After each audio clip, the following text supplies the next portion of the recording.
le premier mot sur le chemin, c'est oui. C'est vrai.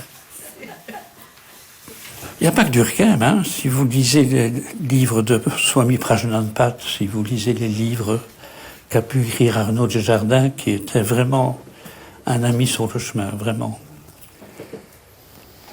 Prajnanpat, oui, à ce qui est. Pourquoi? Mais parce que ce qui est. Qu'est-ce que vous voulez dire?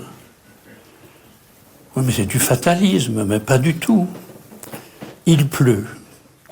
Oui. Oui, un vrai oui, hein. Pourquoi? Mais il pleut.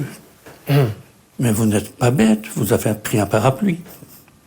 Donc c'est pas du fatalisme.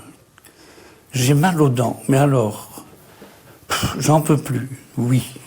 Pourquoi? Mais parce que j'ai mal, vraiment mal. Je ne vais quand même pas dire non et faire semblant.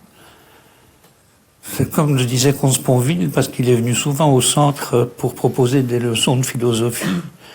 Je préfère une vraie tristesse à une fausse joie. C'est du zen pur, ça. Je préfère une vraie tristesse à une fausse joie. Il n'est pas question de se mentir, de faire semblant, contre la vérité vraie. Et l'assumer. Et l'assumer. Sachant, grâce à l'exercice, et ce sera demain un moment important de le souligner, que quoi que ce soit qui apparaisse, ce qui apparaît va disparaître. Donc quand on dit oui à ce qui apparaît, en même temps on dit déjà oui au fait que ça va disparaître. Ça c'est libérateur. On n'est plus dans un combat contre le non. On associe oui et non. On associe agréable et désagréable. On associe j'aime, je n'aime pas. Les deux ensemble. Ça, c'est un paradoxe. Mais c'est le fondement de cette tradition du zen. Oui. Je inspire en ce moment. Oui. Pourquoi? Parce que je inspire. Mais ce qui est dommage, c'est que tous vous inspirez. Mais qui parmi vous, en écoutant, en même temps, sent qu'il inspire? Levez la main très haut. Bravo. Prenez ma place. Moi, j'y arrive pas encore.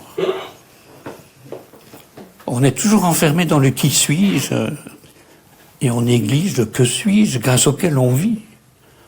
Vous ne vivez pas parce que vous pensez. Vous vivez parce que vous respirez encore. C'est pas rien. Se mettre en contact avec le fait que je inspire, je expire. Quelqu'un m'avait dit c'est banal. Ce que vous dites là, c'est banal. Tout le monde inspire et expire. Je dis, ben, si vous trouvez ça banal, arrêtez de respirer. Vous n'allez quand même pas vivre dans la banalité tout le reste de votre vie.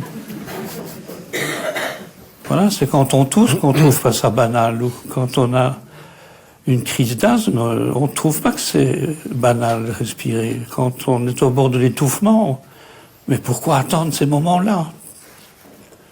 C'est tellement bien de sentir que j'inspire quand tout va bien.